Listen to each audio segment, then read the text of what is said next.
এই সাধারণ ক্ষুদ্র ক্ষতিগ্রস্ত যে বিনিয়োগকারী তারা রাষ্ট্র কর্তৃক প্রলুব্ধ হয়েছে।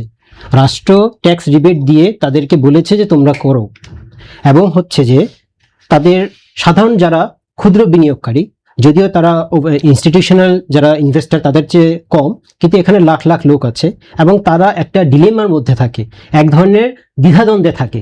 যদি আমি হচ্ছে যে এখানে শেয়ার মার্কেটে টাকা না দেই তাহলে প্রতি লক্ষে আমাকে 15,000 টাকা ট্যাক্স দিতে হবে।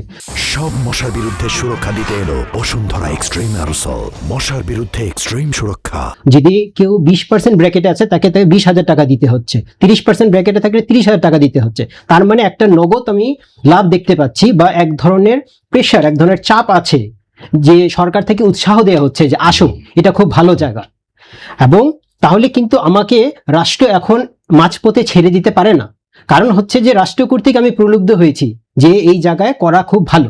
আমি তো চাইলে আমার পাড়ার মামাতো ভাইয়ের ব্যবসায়ও টাকা লাগাতে পারতাম, সেখানে করিনি কেন? কারণ হচ্ছে যে জবাবদিহিতার অভাব।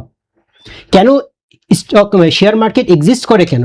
যে লিস্টেড কোম্পানি, এটার উপর একটি ভরসা আছে, যে এর জবাবদিহিতা আছে, সেটা নিশ্চিত করাটাই তো হচ্ছে যে স্টক এক্সচেঞ্জের কাজ, পুঁজিবাজার নিয়ন্ত্রক সংস্থার কাজই এটি। তো সেখানে এখন হচ্ছে বলা হচ্ছে যে অকার্যকর বা দেউলিয়া। দেউলিয়া হবে না এই যে জেনেই, এই ভরসা থেকেই তো পুঁজিবাজারে আমি ইনভেস্ট করলাম। আমরা এখন আইনগত একটি বিষয় আছে, মানবিক আরেকটি বিষয় আছে। আমরা আইনগতভাবে বলতে পারি যে শেয়ার হোল্ডাররা কিছুই পাবে না, এটার কোনো রেসিডেন্সিয়াল কোনো ভ্যালু নাই। প্রথমত এটার যে ভ্যালু নাই, এটার ফরেন্সিক অডিট করতে হবে। আর হচ্ছে যে এটা এতদিন পরে কেন জানা গেল, দেউলিয়া পর্যন্ত গেল কেন? তার মানে এখানে ধাপে ধাপে দুর্নীতি হয়েছে। এখানে হচ্ছে যে ওই কোম্পানির তো আসলে লিস্টেড কোম্পানি হওয়ারই কথা ছিল না।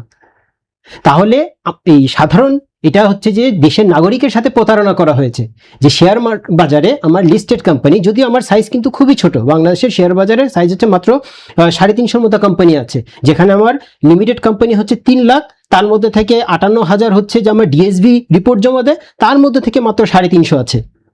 তার মানে কি, এরা হচ্ছে যে গোল্ডেন কোম্পানি, এরা বাংলাদেশের শ্রেষ্ঠ কোম্পানি, তাই তো আমরা মেসেজ পাচ্ছি সাধারণ মানুষ